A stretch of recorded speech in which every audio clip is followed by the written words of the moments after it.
ጤና ይስጥልን የከበረ ሰላምታችን በመላው ዓለም ሆናችሁ ቃል ስፖርት ዩቲዩብ ቻናላችንን ለምትከታተሉ ውድ አድማጮቻችን ሁሉ ይድረስ ብለናል። ከእናንተ ከሆነው ቃል ስፖርት ዩቲዩብ ቻናል ለዚህም ሰዓት መርጠን ያሰናዳላችሁን ስፖርታዊ ጥንቅሮች በቅደም ተከተል እያጋራናችሁ ቆይታ የምናደርግ ይሆናል።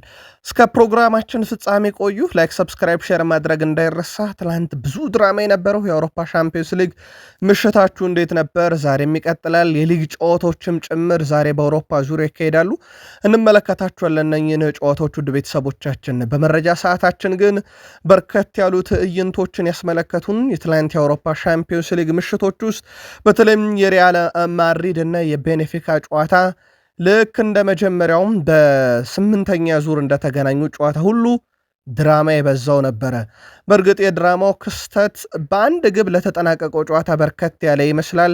ምን እንደተፈጠረ እንነግራችኋለን። በዛው አያይዘን የሪያል ማድሪድን መረጃ ካነሳን በባርሴሎና በኩል ሰፊና ዕለታዊ ወቅታዊ ጥንቅርም እንዲሁ ለእናንተ ውድ አድማጮቻችን ይዘናል። የዓለም ከዋክብቶች ሜሲ፣ ሮናልዶን የተመለከተም ጥንቅር እንዲሁ እናደረሳችኋለን። አብራችሁን ቆዩ።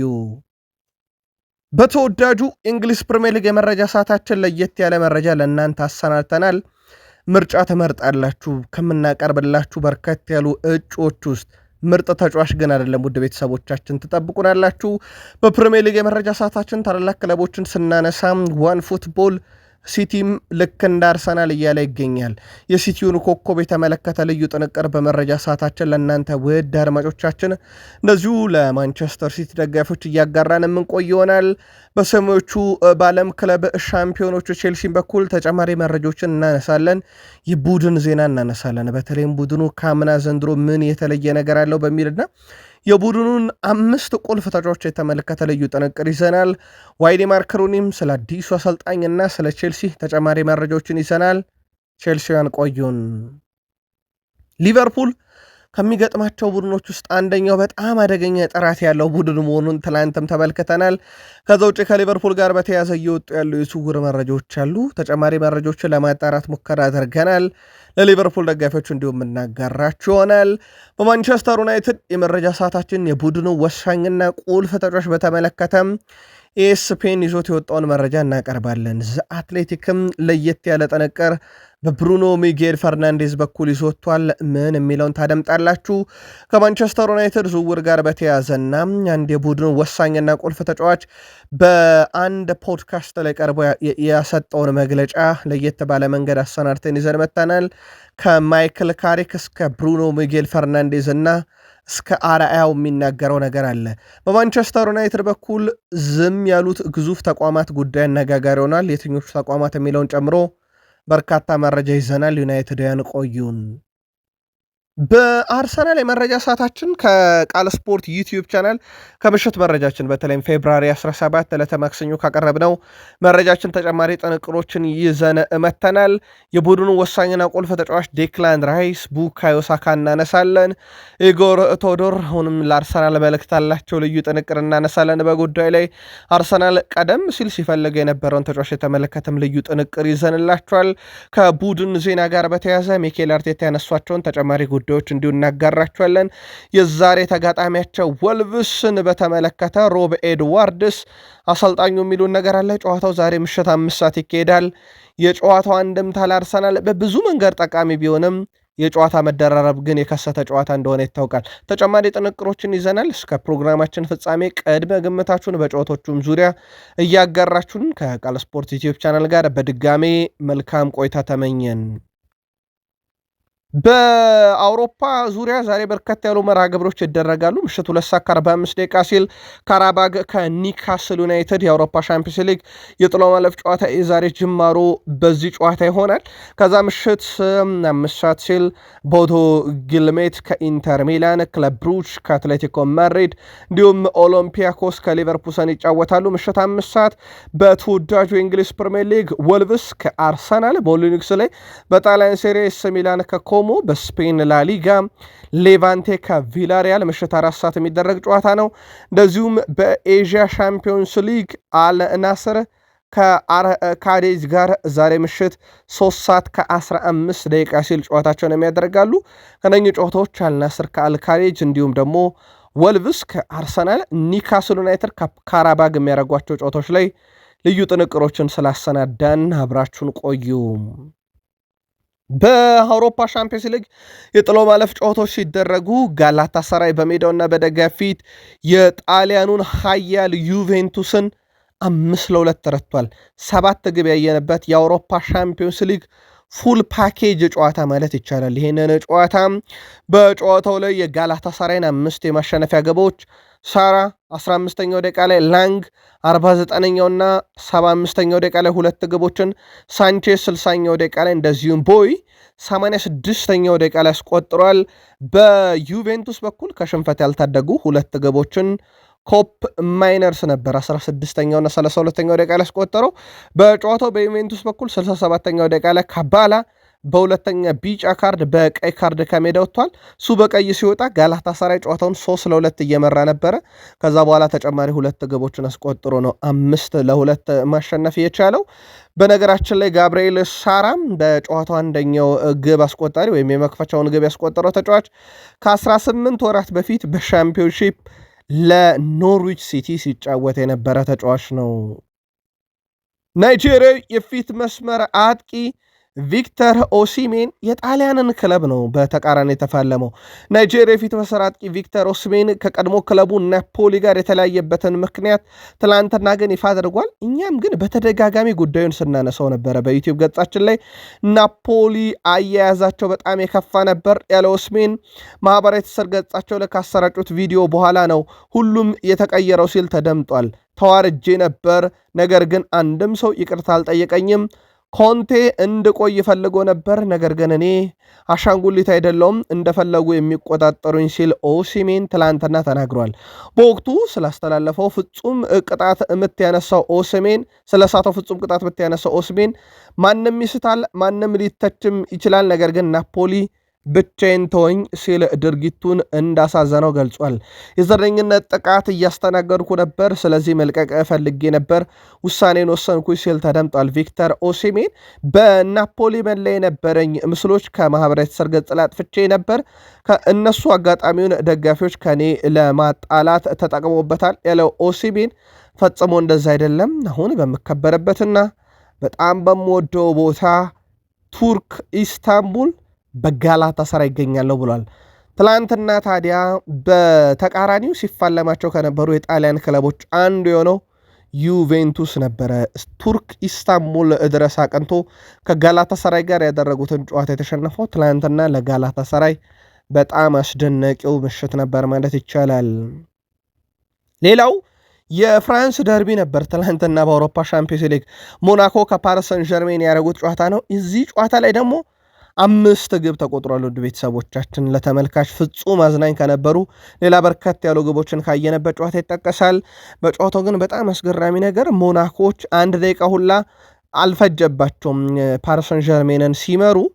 ገና ከ1 ደቂቃ በታች ባለገን አንደኛው ደቂቃ ላይ የተመዘገበ ግብ፣ ከዛ በኋላ መልሶ 18ኛው ደቂቃ ላይ 2 ግቦችን አስቆጥሮ ግሎቨን ደግሞ አሲስት እያደረገ ጨዋታው በሞናኮ 2-0 እየመሩ ነበረ።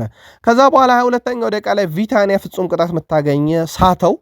ከዛ በኋላ ግን 29ኛው ደቂቃ ላይ ዱዌ፣ 41ኛው ደቂቃ ላይ ሐኪሚ፣ 67ኛው ደቂቃ ላይ መልሶ ዱዌ 3 ግቦችን አስቆጥረው ፓሪስ ሰን ዠርሜን ሞናኮን 3-2 አሸንፏል።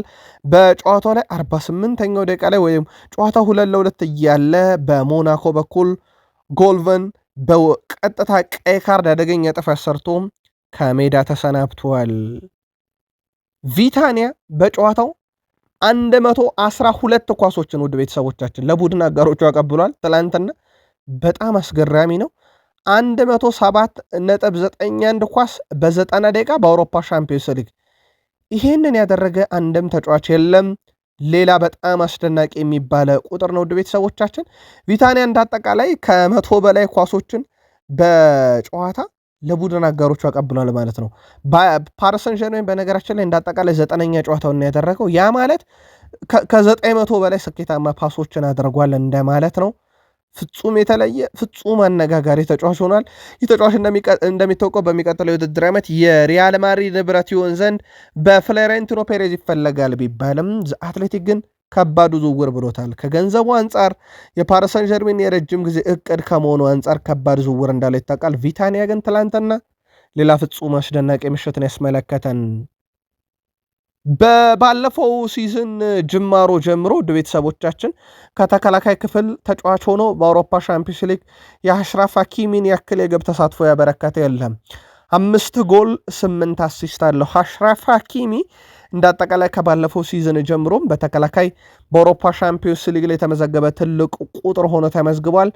በ13 ግቦች ላይ በቀጥታ መሳተፍ ችሏል ከአምናው ጀምሮ።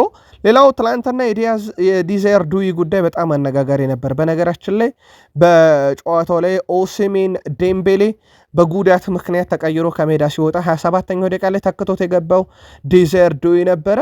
ዱዌ ወደ ሜዳ ከገባ በኋላ ጎል ለማስቆጠር የፈጀበት 2 ደቂቃ ነው።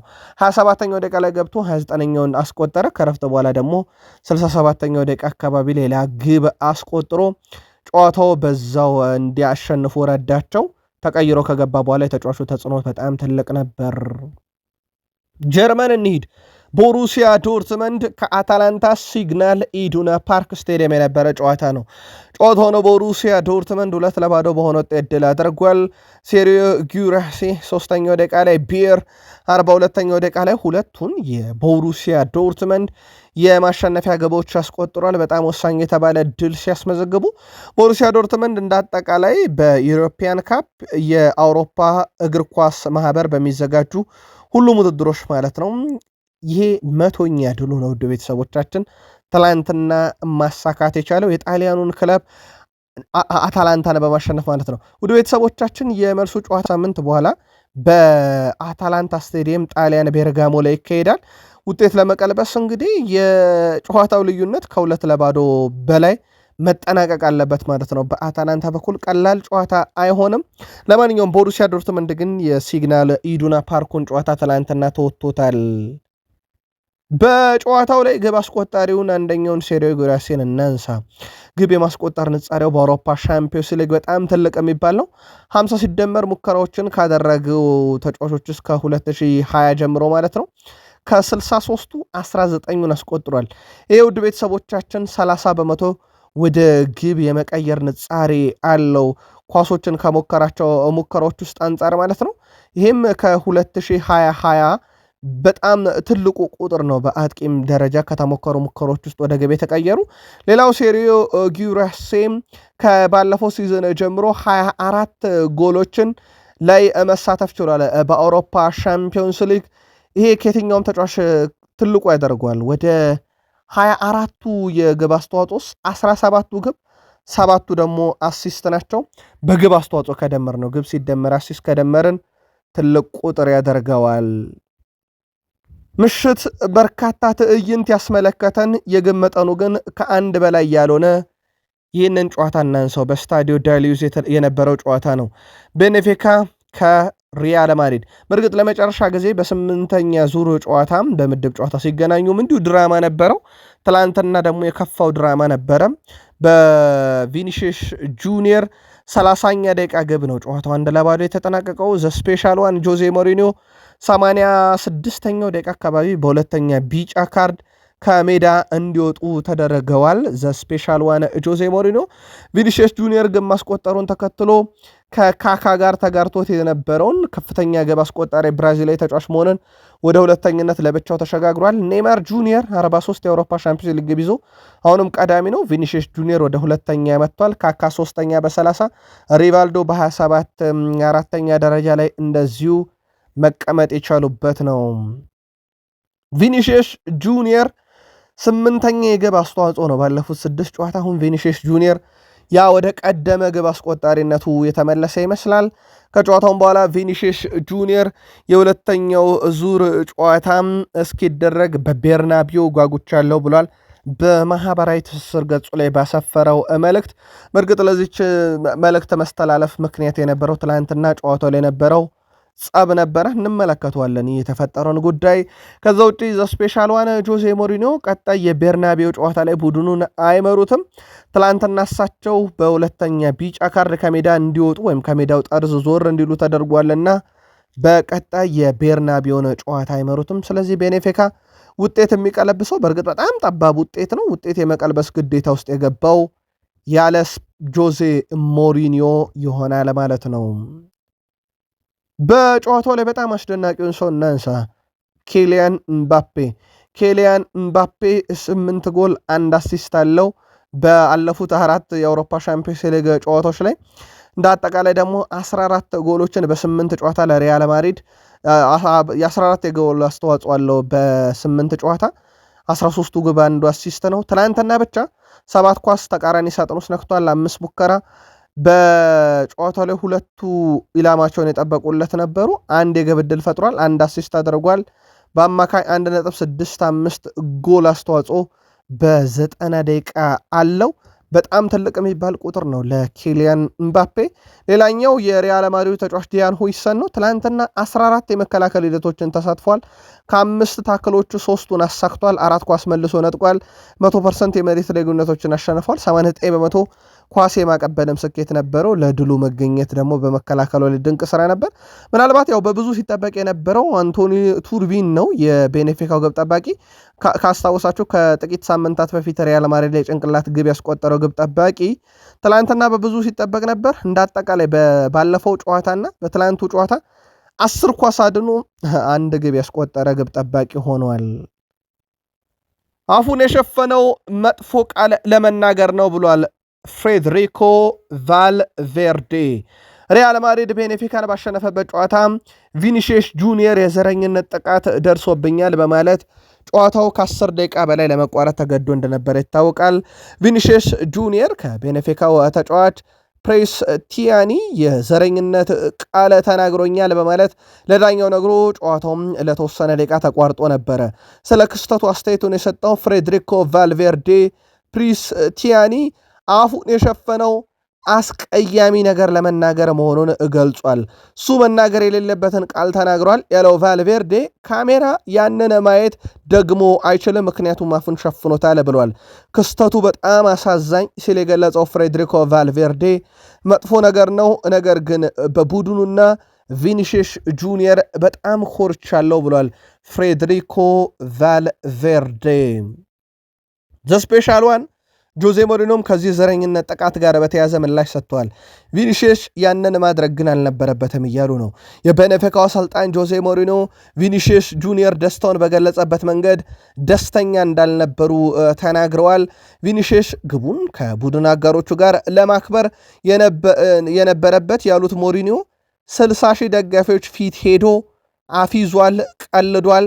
ያ ደግሞ ለዘረኝነት ጥቃቱ እንደመነሻ ነው እያሉ ይገኛሉ። አክሎም እሱ ድንቅ ተጫዋች ነው፣ እወደዋለሁ፣ ነገር ግን እንደዛ አይነት ግብ ስታስቆጥር ያንን ደስታ አገላለጽ መጠቀም የለብህም። በጣም ውብና ማራኪ ግብ አስቆጥሯል። ከቡድን አጋሮቹ ጋር በሰላማዊ መንገድ ነበር ደስታውን መግለጽ የነበረበት ብሏል።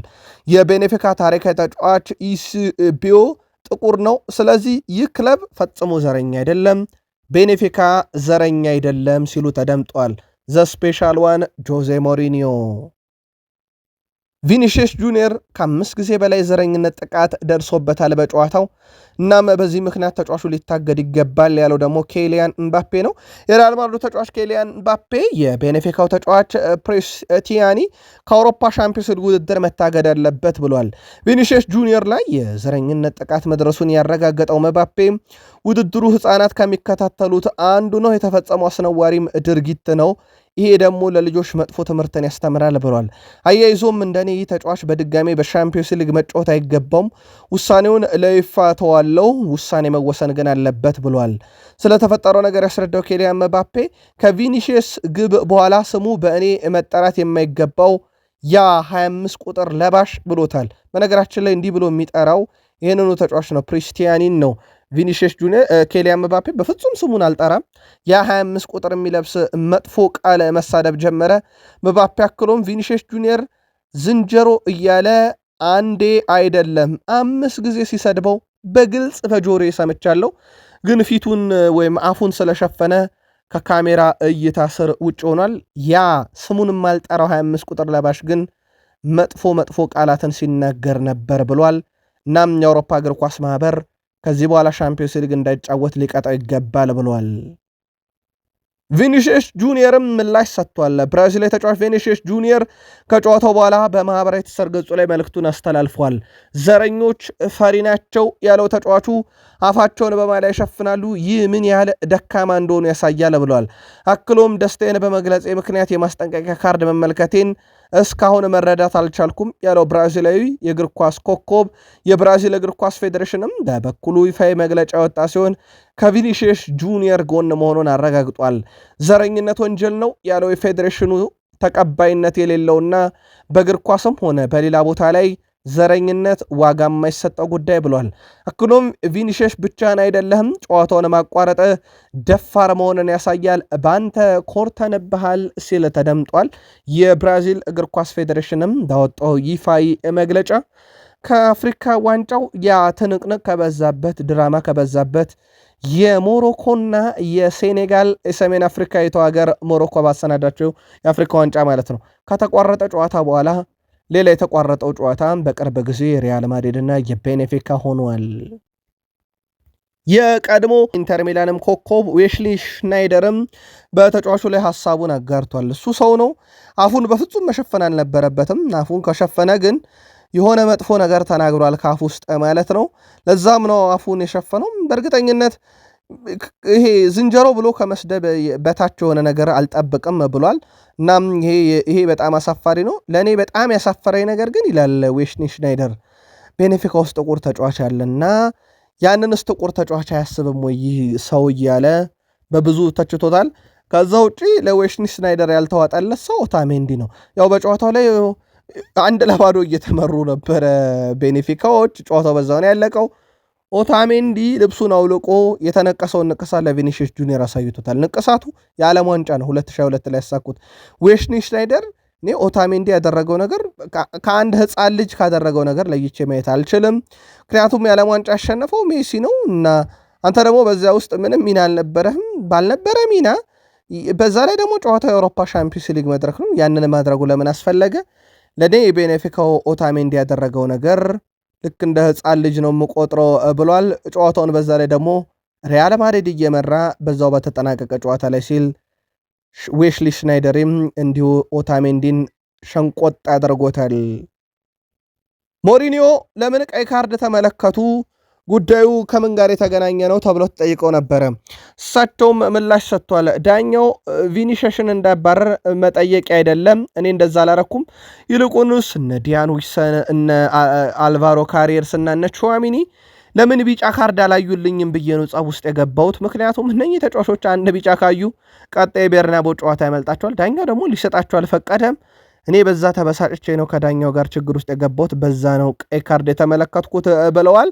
ዘ ስፔሻል ዋን ጆዜ ሞሪኖ ቤኔፊካም ትላንት ሪያል ማድሪድን ሲገጥም ፖርቱጋል ላይ በሻምፒዮንስ ሊግ የጥሎ ማለፍ ጨዋታ ዙር 7 የተለያዩ ክለቦችን የመሩ በታሪክ የመጀመሪያው አሰልጣኝ የሆኑበት ነው። ከዚህ ቀደም ፖርቶ፣ ቼልሲ፣ ኢንተር ሚላን፣ ሪያል ማድሪድ፣ ማንቸስተር ዩናይትድ እና ቶትናምን በሻምፒዮንስ ሊግ የጥሎ ማለፍ ውድድር መርተዋል። ትላንትና ተረኛው ቤኔፊካን መርተዋል። በቀይ ካርድ የወጡበትም ታሪካዊና የማይረሳ ጨዋታ ነበረ። ውድ ቤተሰቦቻችን የትላንትናው የቤኔፊካና የሪያል ማድሪድ ጨዋታ እንዳልኳችሁ 1-0 ቢጠናቀቅም የጆዜ ሞሪኖ አንድ ቀይ ምናልባት በእግር ኳስ መሰረታዊ በሚባሉ እንቅስቃሴዎች ቀይ ካርድ የተለመደ ነው፣ ገቢ የተለመደ ነው። ከዛ በኋላ ግን ቪኒሺየስ ጁኒየር ላይ የደረሰው የዘረኝነት ጥቃት፣ ጨዋታው የተበጠበጠበት መንገድ፣ ከሪያል ማድሪድ እና ከቤኔፊካ አንዳንድ ተጫዋቾች የተሰጡ ምላሾች፣ ወደ ሜዳ ሲወረወሩ የነበሩ የውሃ መጠጫ ሃይላንዶችና እሳት ማቀጣጣዮች ጨምሮ በጣም አነጋጋሪ ነበሩ። ከጉዳዩ ጋር በተያያዘ ተጨማሪ መረጃዎችን አጣርተን በተለይም ከአውሮፓ እግር ኳስ ማህበር የዳኛውን ሪፖርት ጨምሮ በቀጣይ መረጃ እናካትታለን። እናንተ ግን የምሽቱን ድራማ እንዴት ነበረ? አጋሩን። በዚሁ ሌላኛውን የስፔን ኃያል ክለብ ባርሴሎና እንመልከት። ሁዋን ላፖርታ መንበረ ስልጣናቸውን ለመከተላቸው አስረክበው እሳቸው ከአንድ ወር በኋላ ለሚደረገው ፕሬዝዳንታዊ ምርጫ ሽርጉድ ደፋ ቀና እያሉ ለማሸነፍም ያስፈልጋል ያሉትን የምርጫ ቅስቀሳ እያደረጉ ያቺ የሚወዷትን ማይክና ካሜራም ሲያገኙ ያሻቸውን እየተናገሩ ውስጣቸው ያለውን እያወጡ ይገኛሉ። ትላንትናም እሳቸው እቹ ካሜራና ማይክ ከፊታቸው ነበረችና የሚከተለውን ብለዋል። እኛ ባለፉት 3 የፍጻሜ ጨዋታ የገጠምነው ሪያል ማድሪድ ያሸነፍነውም ሪያል ማድሪድ ነው። እውነት እላችኋለሁ ሪያል ማድሪድን እንደሚያሸንፍ እዚህ ምድር ላይ የሚያስደስት ነገር እስካሁን በእግር ኳስ ዓለም አላየውም ሲሉ ተደምጠዋል።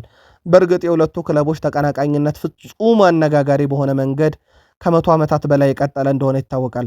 ውድ ቤተሰቦቻችን እሳቸው ያሉት ልክ ነው። ባርሴሎና ሪያል ማድሪድን በ3 ፍጻሜ ረቶታል።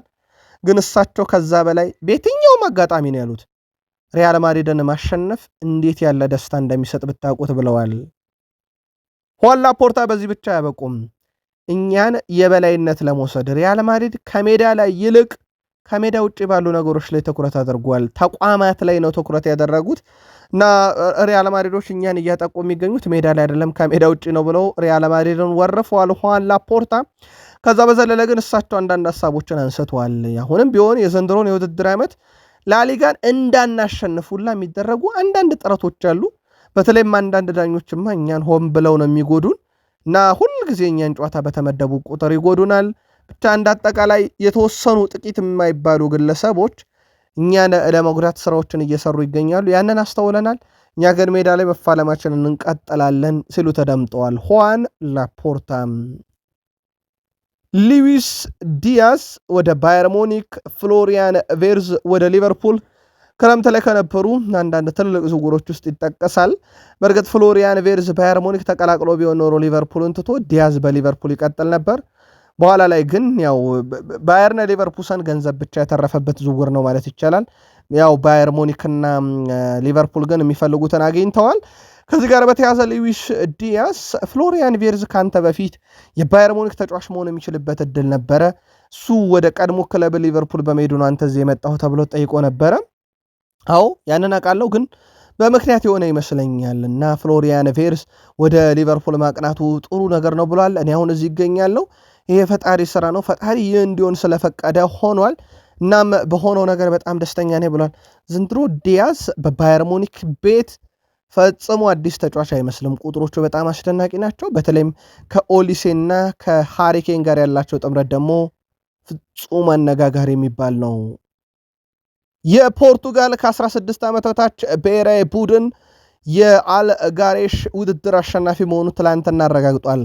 ፖርቱጋላዊ ተጫዋች ክርስቲያኖ ሮናልዶ የክርስቲያኖ ሮናልዶ ክርስቲያኖ ጁኒየር ነው። ከብሔራዊ ቡድኑ ጋር ትላንትና ዋንጫ አሸንፏል። ክርስቲያኖ ጁኒየር በፖርቱጋል ወጣት ቡድን በ9 ወራት ውስጥ 3ኛ ዋንጫውን ነው በነገራችን ላይ ማሳካት የቻለው። ትላንትና ይህንኑ ክብር እንደዚሁ አሳክቷል ከሀገሩ ጋር ማለት ነው። ምናልባት በቀጣይ በክርስቲያኖ ሮናልዶ እና በልጁ መካከል አንድ የሚጠበቅ ነገር አለ፣ አብሮ መጫወት። ሮናልዶ ከህልሞች ውስጥ አንዱ ከልጁ ጋር አብሮ መጫወት እንደነበረ ሲናገር እንደነበረ አይዘነጋም። ምናልባት ይሳካል ላይሳካም የሚለው ይጠበቃል። ልጁ ግን ትላንትና የዋንጫ ባለቤት ሆኗል። ጥሩ እግር ኳስ ተጫዋች እንደሚወጣው ግን ምንም ጥርጥር የለውም ካያያዙ አንጻር። ሊዮኔል ሜሲና ክርስቲያኖ ሮናልዶ በብዙ ነገር ይነጻጸራሉ። ለአብነት ያክል በዋንጫ፣ በግል ክብሮች፣ በጎል ብዛቶች፣ በአሲስቶች፣ በፍጹም ቅጣት ምት፣ በቅጣት ምት፣ በግል ክብርና እንዳልኳቸው በቡድን ክብር ጨምሮ በብዙ ነገር ይነጻጸራሉ። ንጽጽራቸው ብዙም አስገራሚ አይደለም። ያው በእግር ኳስ ዘመናቸው ያደረጓቸው ነገሮች የሁለቱ በጣም የጎላ ነውና ሁለቱን ማነጻጸር ግድ ይላል። በእግር ኳስ ዓለም ውስጥ ብዙ መከራከሪያም ናቸው የትኛው ይበልጣል በሚል ጉዳይ ላይ። ጥቂት የማይባሉ ሰዎች ግን ለሁለቱም ልዩ ፍቅር ያላቸው፣ ለሁለቱም ልባቸው እኩል እስስ የሆነ በርከት ያሉ የእግር ኳስ ቤተሰቦችም አሉ። የኛ የዛሬ መረጃችን በተለየ መንገድ እናነሳለን። ግን አንድ ጥያቄ እናንሳ። ሮናልዶ ከሜሲ፣ ሜሲ ከሮናልዶ ይበልጣል ከሚል ውጪ ሁለቱንም በልዩነት እኩል የሚደግፍ ሰው አለ ወይ? በቃል ስፖርት ዩቲዩብ ቻናል በዩቲዩብ ገጻችን ጻፉልን። ሊዮኔል አንድሬስ ሜሲ 105፣ ክርስቲያኖ ሮናልዶ 72 ከፍጹም ቅጣት ምትሳጥን ውጭ ኳስን አክርረው ግን የማስቆጠር ነጻሪ ያላቸው። የኛ ግን ጥያቄ ሁለቱንም በኩልነት የሚወድ ለሁለቱም ልቡ ስስ ይሆናል ወይ? በዩቲዩብ ገጻችን በሀሳብ መስጫ ሳጥናችን ላይ ጻፉልን። ይህን መረጃ ለእናንተ ውድ አድማጮቻችን እስካዘጋጀንበት ሰዓት ድረስ የክርስቲያኖ ሮናልዶ የዛሬ ጨዋታ ላይ መሳተፍን በተመለከተ ግልጽ ያለ ነገር የለም። ካለፉት ጨዋታዎች ታሪክ ከተረዳን ግን አልናስር በኤዥያ ሻምፒዮንስ ሊግ በዚህ ዓመት ሮናልዶን አልተጠቀመው። ምናልባትም አሁንም ያንኑ ጆርጌ ጄሱስ ያደርጋሉ ተብሎ ይጠበቃል። ዛሬ ምሽት 3 ሰዓት ከ15 ደቂቃ ሲል ጀምሮ ነው አልናስር ከአሬጅ ጋር ጨዋታቸውን የሚያደርጉት። የመጀመሪያ ዙር ጨዋታ 1-0 እየመራ ነው። የመልስ ጨዋታ ነው ዛሬ የሚያደርጉት። የመጀመሪያ ዙር ጨዋታ አልሐማዳን 19ኛው ደቂቃ ላይ ካንጄሊኖ ያገኛትን ኳስ አስቆጥሮ ነበረ 1-0 በሆነ ውጤት አልናስር ያሸነፈው። የ16 ጥሎ ማለፍ ጨዋታ ነው። ዛሬ ምሽት 3 ሰዓት ከ45 ደቂቃ እንዳልኳችሁ ይጀምራል። የሮናልዶ ይኑር አይኑር ግን ይሄን መረጃ እስካጠናቀርንበት ሰዓት ድረስ አልተረጋገጠም። ከተረጋገጠ በቀጣይ መረጃ እናካትተዋለን። ውድ የቃል ስፖርት ዩቲዩብ ቻናል ቤተሰቦቻችን ከእናንተ ከሆነው ቃል ስፖርት ዩቲዩብ ቻናል ሳቱን አጫጭር ስፖርታዊ ጥንቅር እያጋራናችሁ እንገኛለን። ከተወዳጁ የእንግሊዝ ፕሪሚየር ሊግ ብቻ ወዳገኘናቸው የዕለቱ ጥንቅሮች እንሻገር። ከፕሪሚየር ሊግ መረጃ ሰዓታችን ጋር ስትቆዩ ላይክ፣ ሰብስክራይብ፣ ሼር አድርጉን። ዛሬ ተጠባቂ ጨዋታዎቹ ዙሪያም ቅድመ ግምታችሁን በዩቲዩብ ገጻችን አጋሩን።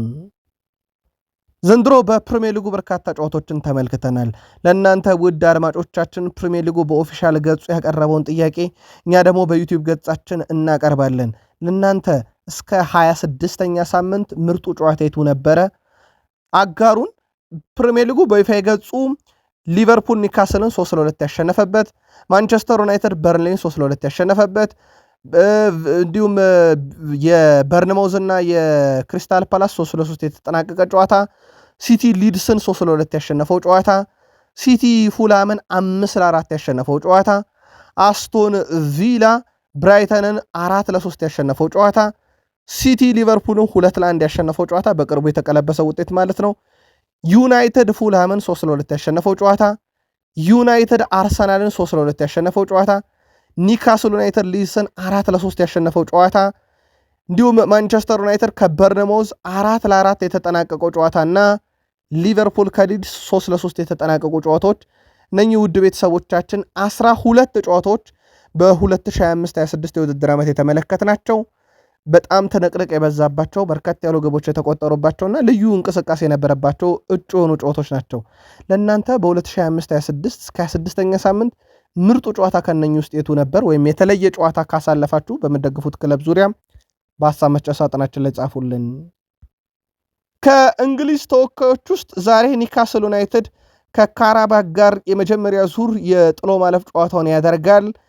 ከፕሪሚየር ሊግ ተወካዮች ብቸኛው ነው በጥሎ ማለፍ ጨዋታም የአውሮፓ ሻምፒዮንስ ሊግ 16ቱን የሚቀላቀል። ቀሪዎቹ ቡድኖች ያስቀድመው ከ1 እስከ 8 አጠናቀው መቀላቀላቸው ይታወቃል። ካራባግ በዚህ ውድድር ዓመት 23 ድል 4 አቻ 9 ሽንፈት ሲገጥመው በኒካስል ዩናይትድ በኩል በዚህ ውድድር ዓመት 18 ድል 9 አቻ 14 ሽንፈት ገጥሞታል። በርከት ያለ ነው የኒካስል ሽንፈት።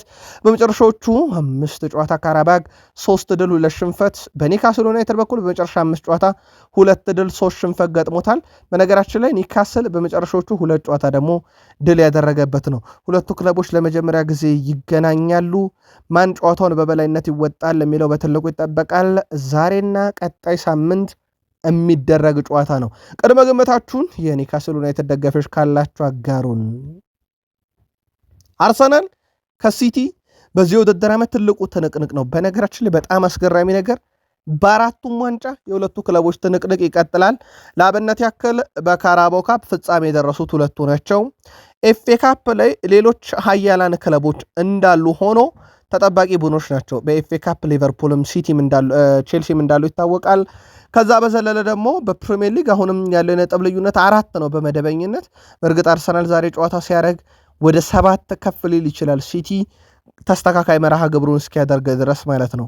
ከዛ በኋላ በአውሮፓ ሻምፒዮንስ ሊግ ሁለቱም ህልውናቸውን አስጠብቀዋሉ። ስለዚህ የሁለቱ ጨዋታ በተገናኙ ቁጥር በጣም ተጠባቂ ነው። በተለይም እስከ ማርች አጋማሽ ድረስ የሁለቱ ክለቦች ትንቅንቅ በትልቁ ይጠበቃል። ማን ነጥሮ ሊወጣ ይችላል የሚለው ግን በአመቱ መጨረሻ ለሚለይ ሲሆን ሁለቱም ግን ለዋንጫው እኩል እድል ያላቸው ማለት ይቻላል። ምናልባት ፕሪሚየር ሊጉ አርሰናል የ4 ነጥብ አድቫንቴጁ ግን በጣም የተሻለ በፕሪሚየር ሊጉ ቅድመ ግምት እንዲሰጠው ቢያደርግም በሲቲ በኩል ኤርሊንግ ብሮት ሃላንድን እናንሳ። በኤርሊንግ ብሮት ሃላንድ በኩል በ2025/26 የውድድር ዓመት በፕሪሚየር ሊግ የውድድር ዘመን በተለምዶ ቢግ ሲክስ ከሚባሉ ክለቦች ጋር ከፍተኛ የግብ ተሳትፎ አለው። 7 የግብ አስተዋጽኦ አለው። በነገራችን ላይ 7 ግብ ሲደመር አሲስት ማለት ነው። ቢግ ሲክሶችን ሲገጥም ነው። ከዛ በኋላ ሁለቱ የዩናይትድ ተጫዋቾች ይቀጥላሉ። ብሪያን ቤሞ በእርግጥ ብሩኖ 6 አለው። ብሩኖ 6 የግብ አስተዋጽኦ አለው። ከዛ ቀጥሎ ሶስተኛው ብሪያን ቤሞ 5፣ አንቶኒ ሴሜኔ 5፣ ኤቨነልሰን 5 የግብ አስተዋጽኦ ታላላቆቹ ክለቦች ላይ ያላቸው። ስለዚህ ሃላንድ በ7 አንደኛ፣ ብሩኖ በ6 ሁለተኛ፣ ብሪያን ቤሞ፣ አንቶኒ ሴሜኔ እና ኤቨነልሰን ይቀጥላሉ። ሃላንድ ከቅርብ ጊዜ ወዲህ የግብ ማስቆጠሩ ንጻሬ እየቀነሰ መጣ እንጂ በትልቅ ጨዋታዎች ላይ ትልቅ መሆኑን እንዲያሳየበት ዓመት ነው ማለት ይቻላል። ዋይኒ ማርክ ሩኒ ስለ ቼልሲ ወቅታዊ ሁኔታ ይናገራል። በእርግጥ እሱ ደርቢ ካውንቲን እያሰለጠነ ሃል ሲቲን ከሚያሰለጥነው ሊያም ሮዘኔር ጋር በተቃራኒ ሆኖ ተፋልሞ ያውቀዋል። ከዛ በስትራስቡርግም ሲያሰለጠን አውቀዋለሁ ብሏል ዋይኒ ማርክ ሩኒ። ከቼልሲ ጋር በተያዘም ባጋራው ሀሳብ እሱ ወደ ስትራስቡርግ ሲመጣ ራሱ ወደ ቼልሲ እንደሚመጣ የሆነ እቅድ ሳይኖርማ ወደዛ አይሄድም ይላል። ከዛ በዘለለም ይቀጥላል። ግን ለእኔ ምናልባት ጊዜው ነው ወይ የሚል ጥያቄን አነሳለሁ ብለዋል። በቼልሲ በጣም ጥሩ ጊዜን እያሳለፈ ይገኛል፣ ምንም ጥያቄ የለውም። የማሰልጠን አቅሙን በደንብ አሳይቷል። የሊያም ሮዘኔር አሁን ትልቁ ፈተና ነው ብዬ የማስበው እኔ ይሄ ምርጥ ስብስብ ያለውን ቼልሲን ወይም ደግሞ በጣም ቶፕ ክላስ የሆኑ ተጫዋቾችን ማሰልጠኑ ላይ ነው። ያ ለሱ ትልቁ ቻሌንጅ ይሆናል ብዬ አስባለሁ። ከዛ ውጭ ግን የሱ በራስ መተማመን በጣም አስደናቂ ነው። በቡድን ውስጥ የፈጠረው ለውጥም በግልጽ የሚታይ ነው። ለማንኛውም ግን ሁሉንም ነገር በአመቱ መጨረሻ ላይ እንለየዋለን። ችግር በጊዜ ያመጣው አሰልጣኝ እንደሆነ እረዳለሁኝ። ስለ አቅሙ ግን ብዙ ጥያቄ የለም። በደርቢም አውቀዋለሁኝ፣ በስትራስቡርግም አውቀዋለሁኝ ብሏል ዋይኔ ማርክ ሩኒ። የዘንድሮ የውድድር ዓመት ለቼልሲዎችም በጣም ቢዚ የሆነ ወይም በጣም የተጣበበ ስኬጁል ያለው ክለብ ነው። የአውሮፓ መድረክ ጨዋታም ስላለበት ማለት ነው። በነገራችን ላይ ኩኩሬያ ወደ 3120 ደቂቃዎችን በመጫወት ቀዳሚ የቼልሲ ተጫዋች ነው። በርካታ ደቂቃዎችን የተጫወተ ከአምናው በ2000 ደቂቃ ብቻ ነው የሚያንሰው። ገና ደግሞ በርከት ያሉ ጨዋታዎች ይቀሩታል። ሞይሰስ ካይሴዶም በተመሳዩ ከ3000 በላይ ደቂቃዎችን ተጫውቷል። ሁለተኛው ነው። ኤንዞ ፈርናንዴስ ከ3154 ደቂቃ በላይ ተጫውቷል። ይሄ በርከት ያለው ጨዋታ ነው። ፔድሮ ኔቶ ከ2945 ደቂቃ በላይ ተጫውቷል። ፓልመር ደግሞ ከ1165 ደቂቃ በላይ ተጫውቷል። የፓልመር ያው ጉዳት ስለበዛ ነው።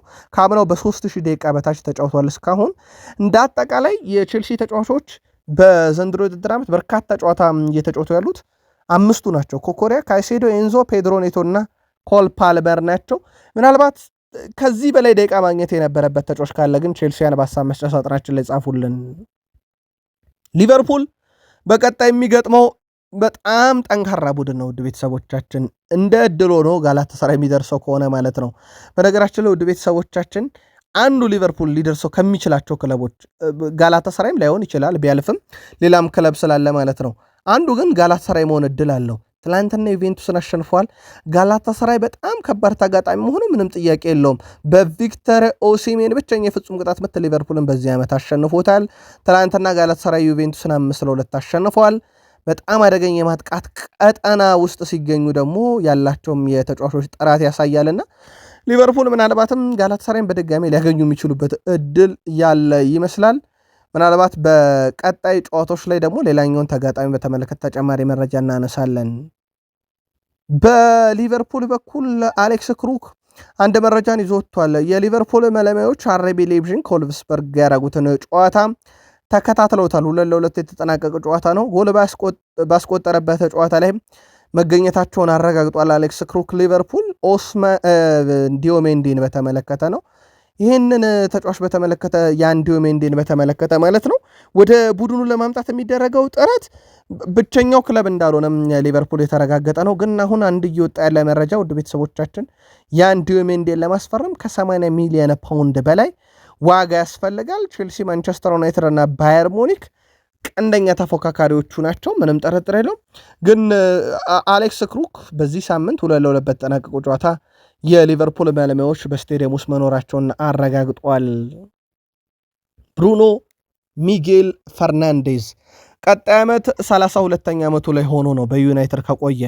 ውድ ቤተሰቦቻችን ብሩኖ ፈርናንዴዝ በማንቸስተር ዩናይትድ ቤት በጉዳት ምክንያት ያመለጡት የጨዋታ ብዛቶች በጣም ጥቂት ናቸው፣ 5 ናቸው። ከዛ ውጭ ወደ ቤተሰቦቻችን ከጉዳት ውጭ ነው ሌሎቹ ጨዋታዎች ያመለጡት። ለአብነት ያክል የተጫዋቹ የጉዳት ታሪክን ብናይ በተለይ በማንቸስተር ዩናይትድ ማለት ነው በጉልበት ጉዳት 2 ጨዋታ፣ በሃምስትሪንግ ጉዳት 3 ጨዋታ 5 በድምሮ አመልጦታል። ከዛ በፊት በፖርቱጋል ብሔራዊ ቡድን 2 ጨዋታ አመልጦታል። ጉንፋን እና የጉልበት ጉዳትና ሃምስትሪንግ ውጭም የተለየ ጉዳት አልገጠመውም። ከዚህ በፊት የጉንፋንና የህመም ስሜቶች ብቻ ተሰምቶት ሊሆን ይችላል።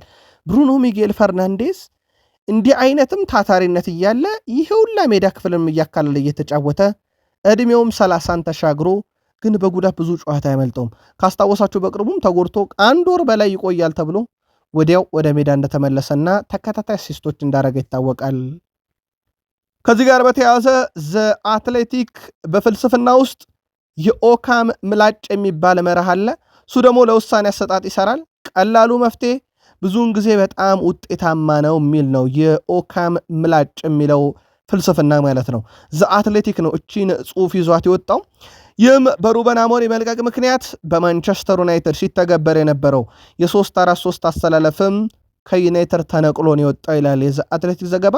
ቀላሉ መፍትሄ ሩበን አሞሪም ማባረር ነበረ። ቀላሉ መፍትሄም በጣም ውጤታማ ሆኗል ይላል። በማይክል ካሪክ ስር ማንቸስተር ዩናይትድ የጀመረው የ4-2-3-1 መመለሱ ይሄ ለቡድኑ መፍትሄ ነው ብሏል። በእርግጥ በጊዜው የሰልጣኝ ዳረን ፍሌቸርም የተሞከረና የሰራ አስተሳሰብ ነበር ያለው ዘ አትሌቲክ ፖርቱጋላዊ ኢንተርናሽናል አሁንም በአሞሪም የኳስ ሜዳ ውስጥ እንደ 6 ቁጥርም ሆኖ በርካታ ሚናዎችን ሲወጣ የነበረው ብሩኖን ማለቱ ነው የነበረ ቢሆንም ቁጥሮቹ ድንቅ ቢሆኑም ግን የፈጠራ ችሎታውን የገደበ ብሎታል ሩበን አሞሪም። የዛ አትሌቲክ መረጃ ይቀጥልና በጥንቃቄ በታገዘ መልኩ የተቀየረው የጨዋታ ስታይል የ32 ዓመቱን ብሩኖ ሚጌል ፈርናንዴዝን ድንቅ እንዲሆን አድርጎታል። በተለይም በ10 ቁጥር ቦታ ላይ መመለሱ ብሏል። ብሩኖ ሚጌል ፈርናንዴዝ በማንቸስተር ዩናይትድ የመጨረሻ ዓመቱ ነው አይደለም በሚለው ጉዳይ ላይ ብዙ ሐሳቦች ቢነሱም እስካሁን ግልጥ ያለ ነገር የለም። አትሌቲክ ግን በ32 ዓመቱ በማንቸስተር ዩናይትድ ይቆይ ዘንድ ወቅታዊ ብቃቱ ታሳቢ ከተደረገ ይገባዋልን የሚል ጥያቄን አጋርቷልና ለቃል ስፖርት ዩቲዩብ ቻናል ውድ ቤተሰቦቻችን እኛም ጥያቄውን አጋራን። ማንቸስተር ዩናይትድ ከ18 ዓመቱ የወልቭስ አጥቂ ማቲያስ ማኔ የቅርብ ሰዎች ጋር ውይይቶችን አድርጓል። ይህ ተጫዋች በእርግጥ በዩናይትድ ብቻ አይደለም በበርካታ ክለቦች እየተፈለገ ይገኛል። ተጫዋቹ በበርካታ ክለቦች የሚፈለግ ሲሆን በሲዝኑ መጨረሻ ላይም የወደፊት ዕጣ ፈንታው ዙሪያ ከውሳኔ ይደርሳል ተብሎ ይጠበቃል። ማንቸስተር ዩናይትድም ተጫዋቹን ለማሳመን ካሁኑ የቅርብ ሰዎችን አረጋግሯል ነው የተባለው። ፉክሩ ግን ቀላል እንደማይሆን ምንም ጥርጥር የለውም። በማንቸስተር ዩናይትድ በኩል ቀጣይ ወጣቶችና ረጅም ጊዜ ቡድኑን የሚያገለግሉ በአማካኝ ስፍራ ላይ የሚጫወቱ ተጫዋቾች ደግሞ ሞር ትኩረት እንደሚደረግባቸው ይታወቃል። ካሁኑ ግን አንዳንድ ድርጅቶች ውይይቶች በዩናይትድ ብቻ ሳይሆን በሌሎችም የአውሮፓ ክለቦች እየተካሄዱ ይገኛሉ። ይህም ቀጣይ ክረምት ላይ ከሚኖረው መጨናነቅ ራሳቸውን ለመጠበቅና ተጫዋቾቹን በጊዜ ለማሳመን በሚደረግ ጥረት ውስጥ እንግዲህ ለመሳተፍ ነው። ዩናይትድ ደግሞ ቀጣይ እቅዱ የወልቭሱ ማቲያስ ማኔ ነው። በነገራችን ላይ በዚህ ውድድር ዓመት ለወልቭስም በርካታ ጨዋታን ያደረገ ተጫዋች ውስጥ ግንባር ቀደሙ ነው። አማድ ዲያሎ፣ ማይክል ካሪክ እና ጆኒ ቫንስ በማንቸስተር ዩናይትድ የአሰልጣኝ ቡድን ውስጥ አብረው ስለመስራታቸው ጠይቆ ነበር። እንደ ተጫዋች ክለቡን የሚያውቁና ይህ ክለብ ለእነርሱ ምን ማለት እንደሆነ በትክክል የሚረዱ ሰዎች በዙሪያ መኖራቸው ከምንም በላይ በጣም አስፈላጊ ነው ያለው አማድ ዲያሎ ክለቡ በትክክል ምን ማለት እንደሆነ ሁልጊዜ ይነግሩናል፣ እናም ይህ በጣም ትልቁ መነሳሻ ነው ብሏል። ወደ ሜዳ ስንገባም ለእነሱ ብለን መታገል እንፈልጋለን። ስለዚህ እንዲህ አይነት ሰዎች በክለቡ መኖራቸው በጣም ጠቃሚ ነው፣ ለዚህም ደጋፊ ውጤት ይፈልጋል ብሏል። ካሪክ ጋር በጣም ጥሩ የሆነ ደስ የሚል ግንኙነት ነው ያለኝ ያለው አማድ ዲያሎ ካሪክን ማግኘት በጣም አስደሳች ነው፣ ልምዱም ሆነ ምክሩ በጣም ወደዋለሁ ብሏል። እሱ በጣም ጥሩ ሰው ነው፣ ከሁሉም ጋር ይጫወታል፣ ያወራል። እኔ ደግሞ አስቀድሜ ስለማውቀው በጣም እድለኛ ነኝ። እኔ ገና በፊት ላይ እዚህ ስመጣ እሱም እዚህ ነበረ። እናም አሁን ላይ እኔና ካሪክ መካከልም ጥሩ ግንኙነት አለ ሲል ተደምጧል አማድ ዲያሎ። ማይክል ካሪክ ከጨዋታ በፊት ሁልጊዜ እናንተ የምትጫወቱት ለራሳችሁ ብቻ ሳይሆን ለደጋፊዎቻችሁም ጭምር ነው፣ ደጋፊዎች ለእኛ በጣም አስፈላጊ እንደሆኑ አጥብቃችሁ እወቁ ይለን ነበር ብሏል። አማድ ይቀጥላል። አሁን ላይ ማይከል ካሪክ በቡድን ውስጥ እንደ ዋና አሰልጣኝ መኖር በጣም አስፈላጊ ይመስለኛል። ምክንያቱም እሱ ክለቡን በደንብ ጠንቅቆ ያውቃል። እየተጫወተንለት ስላለነው ቡድን ገናናነት ከማንም በላይ እሱ ሲናገር ልክ ነው ብሏል። አማድ ያለው ይቀጥላል። የኔ አርያ ሊዮኔል አንድሬስ ሜሲ ነው ብሏል። ሜሲ በዩናይትድ አልተጫወተም። ይልቁንስ ለዩናይትድ የተጫወተው ክርስቲያኖ ሮናልዶ ነበርና በርካቶች ሮናልዶን ጠብቀው ነበር። አማድ የግራ እግር ተጫዋች ነው። አርአያዬ በግራ እግሩ የሚጫወተው ኮከቡ ሜሲ ነው ብሏል። ከሜሲ ለመማር እሞክራለሁ ብሏል። ከዩናይትድ ተጫዋች ተብሎ ተጠየቀ። ያው ሮናልዶን ከጠራ ተብሎ ነው። ዋይኒ ማርክ ሩኒ በጣም የምወደው የማንቸስተር ዩናይትድ ተጫዋች ነው ሲል ተደምጧል። ብሩኖ ሚጌል ፈርናንዴስ ከሜዳ ውጭ ጭምር እንደሚረዳውም እንዲሁ አያይዞ ተናግሯል። አማድ ያለው በትላንትናው ቆይታ ላይ እዚህ አዲስ በመጣሁበት ጊዜ እንኳን አንድ ነገር ካስፈለገኝ በሆነ ነገር ላይ መስራት ካለብኝ እንዳጠቃላይ ሁሉ ነገር ካስፈለገኝ ብሩኖ ነበረ ቀድሞ የሚያስረዳኝ ወይም ቀድሞም የሚደርስልኝ። እሱ በጣም የረዳኝ ዋና ሰው ነው በዩናይትድ ብሏል። እውነት ለመናገር አሁን ቢሆን ብሩኖ ያንኑ ጥሩ ስራ እየሰራ ነው። ሁሉም ወደ ቡድኑ ሲመጡ አቀባበል የሚያደርግላቸው እሱ ነው ብሏል። ስለ ሁሉም ሰው ያስባል፣ ሁሉንም ይንከባከባል፣ ሁሉንም ይረዳል። ስለዚህ በማንቸስተር ዩናይትድ ቡድን ውስጥ አምበል መሆኑ ፍጹም አስገራሚ አይደለም፣ ሲያንስበት ነው ብሏል ብሩኖ ሚጌል ፈርናንዴስን። እሱ በሜዳ ላይም ከሜዳም ውጪ ለዩናይትድ ቁልፍ ሰው ነው ባለበት ሀሳቡ ላይ የማንቸስተር ዩናይትድ መረጃችን አልተጠናቀቀም። የአሞሪም ህግ በዩናይትድ ተሽሯል። ወደ ቤተሰቦቻችን አሞሪም በማንቸስተር ዩናይትድ ተጫዋቾች እረፍት ላይ ጉዞ እግድ ጥሎ እንደነበር ይታወቃል። ቀደም ሲል ዩናይትድ ደካማ አቋም ላይ በነበረ ወቅት ራሽፈርድና ካዘሜሮ በእረፍት ጊዜያቸው የቅርጫት ኳስን ለመመልከት ወደ አሜሪካ ቀንተው እንደነበረ ይታወቃል። ይሁን እንጂ ከዛ ክስተት በኋላ ማንኛውም ተጫዋች በእረፍት ቀኑ የመዝናኛ ጉዞ እንዳያደርግ በሩበን አሞሪም እግድ ተጥሎ ነበረ። በማንቸስተር ዩናይትድ በኩል አዲሱ አሰልጣኝ ካሪክ ከመጡ በኋላ ግን ያ እግድ መነሳቱ ተረጋግጧል። በዚህ አጭር የረፍት ጊዜም ብሩኖ ሚጌል ፈርናንዴስ ከወዳጆቹ ጋር ይገኛል። በዘመነ ካሪክ የተደረገ ለውጥ ውስጥ አንደኛው ነው። እንደዚሁም በርከት ያሉ የማንቸስተር ዩናይትድ ተጫዋቾች ከአውሮፓ ውጭ መሆናቸውን አረጋግጠናል። ትላንትና ላበነት ያክል እንኳን ሃይደን ሄቨን እና ሌኔሮ ዱባይ ውስጥ እንደሚገኙና ልምምድ እያደረጉ እንደሆነ ነግሬያችሁ ነበር። በካሪክ ስር የሩበን አሞሪም አንደኛው የጉዞ እግድ የሚለው ህግ መሻሩ ተረጋግጧል። ትልልቅ ተቋማት በዩናይትድ በኩል እስካሁን ትንፍሽ አላሉም። ይህ ጉዳይ ደግሞ ስጋት ፈጥሮም የነበረ ጉዳይ ነው። የጀርመኑ የስፖርት ዕቃ አምራች ግዙፉ አዲዳስ በ2023 ክረምት ላይ ከዩናይትድ ጋር 900 ሚሊዮን ፓውንድ በላይ ዋጋ ያለው አዲስ የ10 ዓመት ስምምነት መፈረሙ ይታወቃል። በተመሳይ በዓመት 60 ሚሊዮን ፓውንድ ለዩናይትድ የሚያስገኝ የስናፕ ድራገን አሜሪካ ባለቤት ከሆነው ኩዋልኮም ጋር ያለ ስምምነት እስከ 2029 ድረስ እንደተራዘመ ይታወቃል። ታዲያ ከሰሞኑ የማንቸስተር ዩናይትድን ብራንድ አደጋ ላይ ይጠላል የተባለው የሰር ጂም ራትክሊፍ ንግግር የሚዘነጋ አይደለም። እናም በርካቶች ዩናይትድን ከአጋሮቹም ጋር ሰጣ ገባ ውስጥ ይከተዋል ቢባልም እስካሁን ገንዘባቸው አሳስቧቸው ኪሳችን የሚገባ ገንዘብ ይደርቅብናል ብለው የተጨነቁት ግሌዘሮች ናቸው። ሁለቱ ግዙፍ የዓለማችን ተቋማት ለዩናይትድ ይሄን ያህል ረብጣ ብሮችን በዓመት እየከፈሉ በሰሞኑ የራትክሊፍ ጉዳይ ላይ ሐሳብ ስጡ ቢባሉ ትንፍሽ አላሉም። ያሉትም ነገር የለም። ንግግሩ ይጎዳናልም ይጠቅመናልም አላሉም። ሂደቱ እንደቀጠለ ነው። ኤፍኤውም ራትክሊፍ ላይ እያጣራ ነው። ግሌዘሮች ግን በራትክሊፍ ንግግር ምክንያት ገቢያችን ይቀንሳል ብለው ጭንቅ እንዳላላቸው ትላንትና በመረጃችን አካተነው ነበር። ቡካዮ ሳካን በተመለከተ ትላንት ምሽት በቃል ስፖርት ዩቲዩብ ቻናል ፌብሩዋሪ 17 ማክሰኞ ምሽት በሰበር ለአርሰናል ደጋፊዎች ታላቁን ዜና ነግረናችሁ ነበረ። ቡካዮ ሳካ ለ5 ዓመት እንደሚቆይ። ይህን መረጃ አሁንም እስካጠናቀርንበት ሰዓት ድረስ አርሰናል በይፋ ገጹ ፊርማውን ማኖሩን አላረጋገጠም። ታማኝ የሚባለው የዜና ምንጮቻችን ግን አረጋግጠውልናል። ተጨማሪ መረጃዎችን እናንሳ። ከሳካ ኮንትራት ጋር በተያዘ እንግሊዛዊ ኮከብ እስከ 2031 በኤምሬትስ ይቆያል። የመድፈኞቹ ቁልፍ ተጫዋች በአዲሱ ኮንትራቱ ከ300,000 ፓውንድ በላይ ያገኛል። የ4 ዓመቱ ድንቅ ተጫዋች ከክለቡ ጋር ያለው ውል የተፈረመው ሲሆን አርሰናል ከሰሜን ለንደን ደርቢ ጨዋታ በፊት ነው ይፋ ያደርገዋል የተባለው። ሳካ ቀደም ሲል ከክለቡ ጋር የነበረው ኮንትራት እስከ 2027 የሚቆይ ነበር። አሁን እስከ 2031 ይቆያል ማለት ነው። ስለዚህ ለለንደን ደርቢ ጨዋታ መነሳሻ ያደርጉታል ተብሎ ይጠበቃል። እንዳልኳችሁ ግን ይሄን መረጃ ነው ያልኳችሁ ውድ ቤተሰቦቻችን። ይሄን መረጃ ለእናንተ ውድ አድማጮቻችን እስከምናሰናዳ ሰዓት አርሰናል በይፋ ገጹ ስለ ውሉ ያለው ነገር የለም። ቡካዮ ሳካ ግን የ5 ዓመት ኮንትራት ፈርሟል። ይህ መረጃ በቃል ስፖርት ዩቲዩብ ቻናል ፌብሩዋሪ 17 ትላንትና ማለት ነው ማክሰኞ ምሽትም እንዲሁ ለአርሰናል ደጋፊዎች በሰበር አቀርበን የነበረ ነው። 26ኛ ሳምንት በደረሰው የእንግሊዝ ፕሪሚየር ሊግ ወደ ሳጥን ውስጥ ኳሶችን ክሮስ በማድረግ የዴክላን ራይስን ያክል ስኬታማ የለም። ዴክላን ራይስ 91.7 በመቶ ስኬታማ የሆኑ ክሮሶችን ወደ ሳጥን ውስጥ ማቀበል ችሏል እስከ 26ኛ ሳምንት። ያ ማለት ሊገጩ የሚችሉ ለአጥቂዎች በጣም ቅርብ የሆኑና በጣም ፐርፌክት የሆኑ ክሮሶችን ሲያደርግ ነበር ማለት ነው።